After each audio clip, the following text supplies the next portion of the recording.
আসসালামু আলাইকুম। এই ভিডিওতে আমরা মূলত 5টা টাইপ দেখাবো। এই 5টা টাইপ দেখাইলে আপনার রক্ত সঞ্চালন অর্থাৎ জুওলজির 4 নম্বর অধ্যায় পুরোটা কভার হয়ে যাবে মাত্র 5টা টাইপে এখান থেকে সিকিউ আসবে। আপনি ধৈর্য ধরে পুরোটা দেখেন। অনেকেই হয় কি, অনেক স্যারদের কাছে পড়েন অফলাইনে, অনলাইনে অনেক ভাইয়াদের ব্যাচে পড়েন, কিন্তু তবুও আপনি বুঝতে পারেন না যে আসলে এই অধ্যায় থেকে প্রশ্নটা কি আসবে।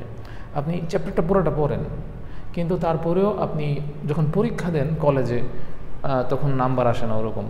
এটা কেন হয় আসলে? বা বোর্ড পরীক্ষার আগে বা টেস্ট পরীক্ষার আগে আপনি টেনশনে থাকেন যে কী পড়বো। আপনি কিন্তু অধ্যায়টা পড়ছেন, কিন্তু তবুও সিকিউ কী আসবে বুঝতে পারেন না। তো ধৈর্য ধরে শেষ পর্যন্ত থাকেন, দেখেন, আশা করি আপনি উপকৃত হবেন। আমরা রক্ত সঞ্চালন মাত্র 5টা টাইপে শেষ করব। তার আগে বলে নিই, আমি এই সিরিজের একটা নাম দিয়েছি তাবিজ সিরিজ, মানে এটা আপনার কাছে একটা তাবিজের মতো কাজ করবে। এবং এইচএসসি 24, 25, 26, 27 আপনাদের বোর্ড পরীক্ষার আগের রাতে, বোর্ড পরীক্ষার 1 সপ্তাহ আগে, ইয়ার চেঞ্জ পরীক্ষায় বা প্রি টেস্ট পরীক্ষায়, টেস্ট পরীক্ষায়, যে কোনো সময় আপনি জাস্ট এই ভিডিওটা দেখবেন, তাহলে একটা ধারণা পাবেন যে কীভাবে পড়তে হবে, কেমনে পড়তে হবে। তো আমি আমার পরিচয় দিয়ে নিই। না, পরিচয় দেওয়ার দরকার নেই, চীনা বাবা মনের পৈতা লাগে না। আমরা রক্ত সঞ্চালন এই অধ্যায়টাকে যদি গ্রস 2টা টপিকে ভাগ করি, রক্ত ও হৃৎপিণ্ড। কিন্তু রক্ত থেকে কি কি পড়তে হবে আমি আগে একটা আইডিয়া দিই আপনাকে, আপনি দেখেন যে এগুলো আপনি পড়ছেন কিনা। আপনার কনফিডেন্সটা আগে আমি বুস্ট আপ করি। যদি দেখেন যে না, এগুলো পড়ছেন আপনি, তার মানে আপনি পারবেন নেক্সট স্টেপে, এই যে সিকিউর টাইপে আপনি যাইতে পারবেন, ঠিক আছে। কিন্তু আগে দেখেন এগুলো আপনি পড়ছেন কিনা। আমি কিছু প্রশ্ন বা কিছু টপিক ওয়াইজ আপনাকে এখানে সাজাই। আর যদি না পড়ে থাকেন তাহলে আগে পড়ে তারপর বাকিটুকু দেখবেন। তো রক্ত থেকে আপনার কি পড়তে হবে? প্রথমেই সবগুলা রক্তকণিকা আপনাকে পড়তে হবে। আপনি জানেন 3টা রক্তকণিকা আছে। আমি কিন্তু এই ভিডিওতে পড়াবো না, জাস্ট ধারণা দিব কি পড়তে হবে, গাইড করব, ধরায় দিব। আপনি জানেন 3টা রক্তকণিকা আছে, আরবিসি, ডব্লিউবিসি আর প্লেটলেট। এই 3টা রক্তকণিকার সব আপনার পড়া লাগবে না। এই 3টা রক্তকণিকার কাজ আপনি জানেন কিনা, এই 3টা রক্তকণিকার কাজ আপনি জানেন কিনা, এটা হচ্ছে মোস্ট ইম্পর্ট্যান্ট। তারপর হচ্ছে এই 3টা রক্তকণিকার পার্থক্য আপনি জানেন কিনা, ঠিক আছে, এইটাও মোস্ট ইম্পর্ট্যান্ট। এবং এই কাজ এবং পার্থক্য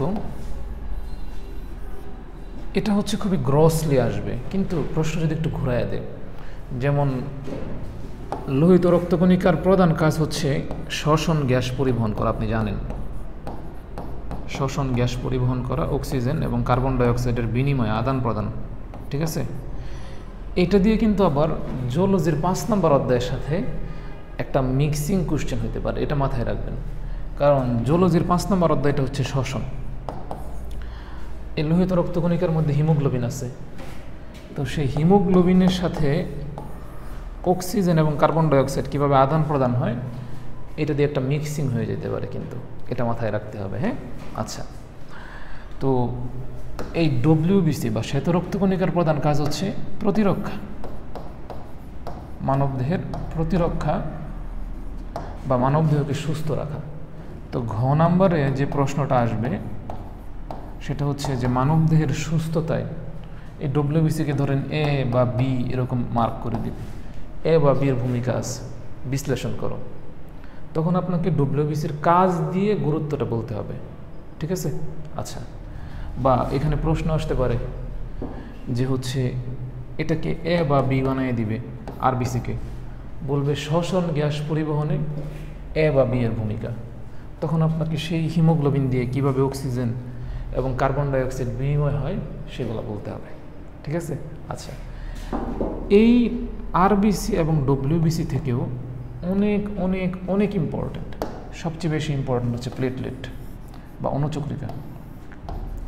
এই প্লেটলেট বা অণুচক্রিকার অন্যতম প্রধান কাজ হচ্ছে রক্ততঞ্চন বা রক্ত জমাট বাঁধানো, ঠিক আছে, রক্ততঞ্চন বা রক্ত জমাট বাঁধানো। তো আপনাকে এখান থেকে এই প্লেটলেটকে এ, বি বা সি এটা দিয়ে মার্ক করে বলবে যে উদ্দীপকের এ, বি বা সি রক্ত জমাট বাঁধায় ভূমিকা পালন করে। বা একটা শারীরতাত্ত্বিক প্রক্রিয়া ঘটায় সেটা ব্যাখ্যা করো। এই রক্ততঞ্চনটা এখানে সবচেয়ে বেশি ইম্পর্টেন্ট। তাহলে আমাকে বলেন, আমরা দুইটা গ্রস টপিকে ভাগ করছিলাম চ্যাপ্টারকে, এক রক্ত, দুই হৃৎপিণ্ড, ঠিক আছে? এই রক্ত থেকে আমরা কয়টা জিনিস পাইলাম পড়তে হবে? 3টা জিনিস। কি কি? সব রক্তকণিকার কাজ। যদি আপনার পড়া থাকে ফাইন, বেশ ভালো, আর না পড়া থাকলে এখনই এই সবগুলো রক্তকণিকার কাজ পড়েন। তারপর হচ্ছে এই 3টা রক্তকণিকার পার্থক্য, ঠিক আছে? এই পার্থক্যটা অবশ্যই আপনাকে পড়তে হবে। এবং মোস্ট ইম্পর্ট্যান্ট, মোস্ট ভাইটাল, আমি কিন্তু বলতেছি আসবেই রক্তধঞ্চন বা রক্ত জমাট বাঁধা, সেই স্টেপ বাই স্টেপ আপনাকে জানতে হবে এবং পারতে হবে, ঠিক আছে? আচ্ছা, এখন প্রশ্ন যদি আরেকটু ডিপে যায়, যেটা হইতে পারে এই ডব্লিউবিসির প্রকারভেদ আসতে পারে। এই ডব্লিউবিসির প্রকারভেদ কাজসহ এটাও পড়বেন। এবং প্রশ্ন যদি একদম কম গুরুত্বপূর্ণ হয়, অনেক সময় বোর্ড পরীক্ষায় কিছু ফাইজলামি করে। ফাইজলামিগুলো কি? সেটা হচ্ছে আপনার একটু অগুরুত্বপূর্ণ জিনিসপত্র দিয়ে দেয়, ইম্পর্ট্যান্ট না এমন, তখন গিয়ে কম গুরুত্বপূর্ণ হিসেবে রক্তরসের কাজ, রক্তরস বা প্লাজমার কাজ আসতে পারে, রক্তরসের কাজ বা রক্তের কাজ আসতে পারে। এটা একেবারেই কম গুরুত্বপূর্ণ, আর রক্তকণিকাটা বেশি গুরুত্বপূর্ণ।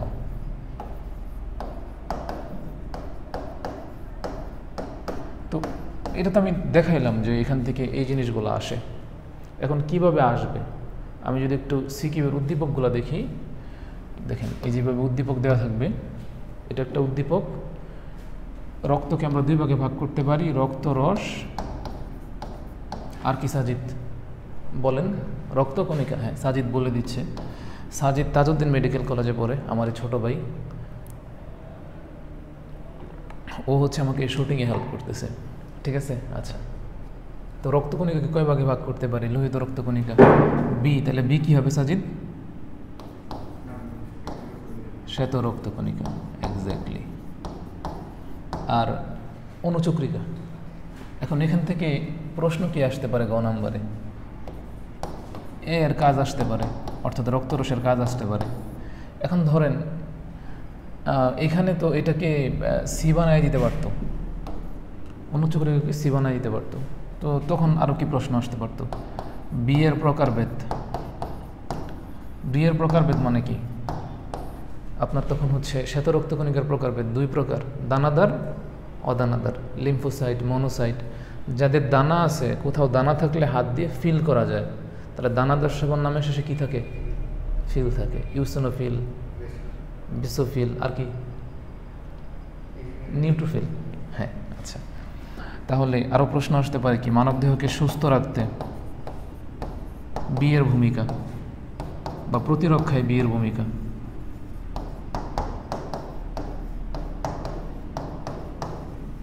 তারপর আর কি প্রশ্ন আসতে পারে? ওই যে রক্ত জমাট বাঁধে অনুচক্রিকার ভূমিকা, এইভাবে আসতে পারে, ঠিক আছে? আচ্ছা, বা এই যে এইটা আরেকটা ইম্পর্ট্যান্ট, মানব রক্তকণিকা নিউক্লিয়াসবিহীন কণিকা, বিআরসি। নিউক্লিয়াস থাকে না। রক্তকণিকা কয় প্রকার? 3 প্রকার। কি কি Sajid? RBC, WBC, platelet. Nucleus নাই কার কার? আরবিসি আর প্লাটিলেটের বা অনুচক্রিকার। আর নিউক্লিয়াস আছে কার? ডাব্লিউবিসির বা শ্বেত রক্তকণিকার। তো আপনাকে আইডেন্টিফাই করতে হবে। অনেকেই এটা আইডেন্টিফাই করতে পারে না। উদ্দীপক দেখেন, এইটাও যে এইটাও এটা, এখন সেম প্রশ্ন, সেমই হবে। আসতে পারে বিওসি এর পার্থক্য, তাহলে আপনাকে কার পার্থক্য জানতে হবে? লোহিত রক্তকণিকার, অনুচক্রিকার। বা আপনার সাথে আসতে পারে হচ্ছে ওই যে সেম এ দিয়া যেগুলো প্রশ্ন আসে, বিয়ের প্রকারভেদ, সুস্থ রাখতে প্রতিরক্ষায় বিয়ের ভূমিকা, সেম প্রশ্ন এখানে এ দিয়ে আসবে। আমি বুঝাইতে পারতেছি প্রশ্নের লেভেলটা। তারপর শ্বেত রক্তকণিকা, এই যে শ্বেত রক্তকণিকা কয় ভাগে ভাগ করা যায়? 2 ভাগে। Granulocyte, agranulocyte. এ মানে না, গ্রানুলোস মানে, আচ্ছা বানানটা একটু ভুল হচ্ছে,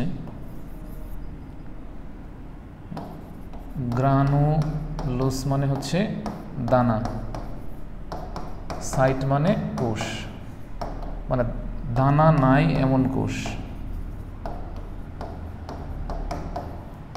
দেখেন তো এই যে এখানে দানা আছে, দানা আছে দেখে মনে হইতেছে, তাহলে এটা হচ্ছে দানা আছে, তাহলে সাইট মানে কোষ, গ্রানুলোস মানে দানা, তাহলে যেখানে দানা আছে সেটা কি?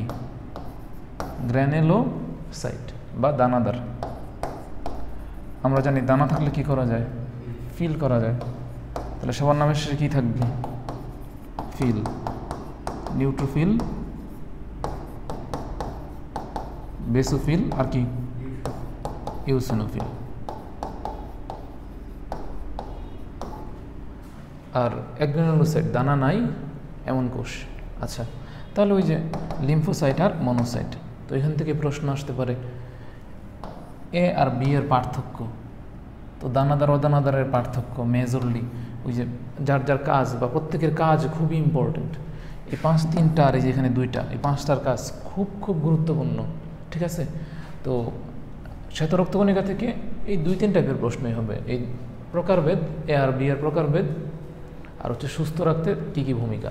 যেমন নিউট্রোফিল আর মনোসাইট দুইজন কি করে? ফেগোসাইটোসিস প্রক্রিয়ায় জীবাণু ভক্ষণ করে। লিখে দিবেন ফেগোসাইটোসিস, ফেগোসাইটোসিস। আচ্ছা একটু গুছায় লিখি, গুছায় লিখলে তো টাকা লাগে না। ফেগোসাইটোসিস করে। তারপরে এই বেসোফিল কি করে? হেপারিন ক্ষরণ করে। এই হেপারিনের লাভটা কি? দেহের ভিতরে রক্তকে জমাট বাঁধতে দেয় না। ইউসিনোফিল কি করে? অ্যালার্জির বিরুদ্ধে ক্রিয়া করে। তো এরকম সব কাজ এগুলো ইম্পর্টেন্ট, লাগবেই, ঠিক আছে? এই লিম্ফোসাইটের প্রকারভেদটা important. T lymphocyte, B lymphocyte, natural killer cell. তারপর এই যে ছবি দিয়েও কোশ্চেন আসতে পারে, ঠিক আছে? এখানে পি কি, কিউ কি, আর কি বুঝতে হবে, ঠিক আছে? আর হচ্ছে কি? অণুচক্রিকা, অণু ছোট দেখা যাইতেছে। কিউ কি? শ্বেত রক্তকণিকা, লোভ দেখে বোঝা যাইতেছে নিউক্লিয়াসের। পি কি? লোহিত রক্তকণিকা, ঠিক আছে? সো আলটিমেটলি এদের কাজ, এই কাজগুলো লাগবে, ঠিক আছে? আচ্ছা, তো এদের কাজ, এদের পার্থক্য, বা এরকম ছবি ছাড়াও উদ্দীপক দিয়ে আসতে পারে, ঠিক আছে? উদ্দীপক দিয়ে প্রশ্ন কি আসতে পারে? যে শিক্ষক 3 ধরনের কোষীয় অঙ্গাণু সম্পর্কে আলোচনা করতেছে, সেই 3 ধরনের কোষীয় উপাদান। প্রথমটা কি করে? শ্বসন গ্যাস বিনিময়। কে করে? শুরুতেই বলছি, আরবিসি, হিমোগ্লোবিন দিয়ে করে। দ্বিতীয়টি প্রতিরক্ষা, কে করে? ডব্লিউবিসি। তৃতীয়টা হচ্ছে রক্ত সঞ্চালনে, রক্ততঞ্চনে, প্লেটলেট। তাহলে গ নম্বরে প্রশ্ন দিল, তৃতীয় রক্তকণিকা যে প্রক্রিয়ায় রক্ততঞ্চন করে তা ব্যাখ্যা করো। তো তখন আপনাকে কি করতে হবে? রক্ততঞ্চন ব্যাখ্যা করতে হবে।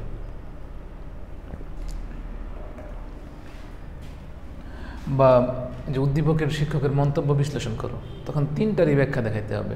ব্যাপারটা এইভাবে আসবে কোশ্চেন।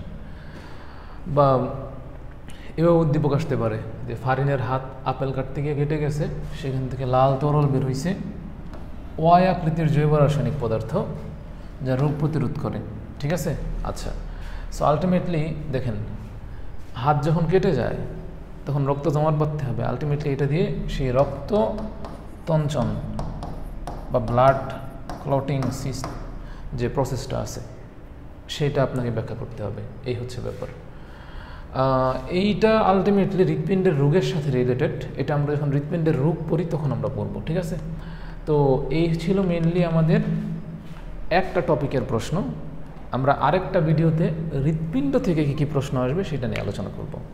তো তোমরা ফ্রেন্ডদের জানাই দিও যে হচ্ছে আমি আবারও স্টার্ট করতেছি, এবং আমি এই সিরিজটা শেষ করব। যেই অধ্যায়গুলো আছে, যে 14টা অধ্যায় আছে, সেই 14টা অধ্যায় থেকে আমি সবগুলা সিকিউ দিয়ে যেতে থাকবো। এবং যদি তুমি এগুলো পারো তাহলে পড়তে থাকো, মানে তাহলে তো পারোই, ফাইন, পরের পার্টে মুভ করো। আর না পারলে অন্তত এগুলো পড়ে ফেলো। আর আমি পরের ভিডিওতে দেখাচ্ছি হৃৎপিণ্ড থেকে আলটিমেটলি কী কী টাইপের প্রশ্ন আসতে পারে। That's it.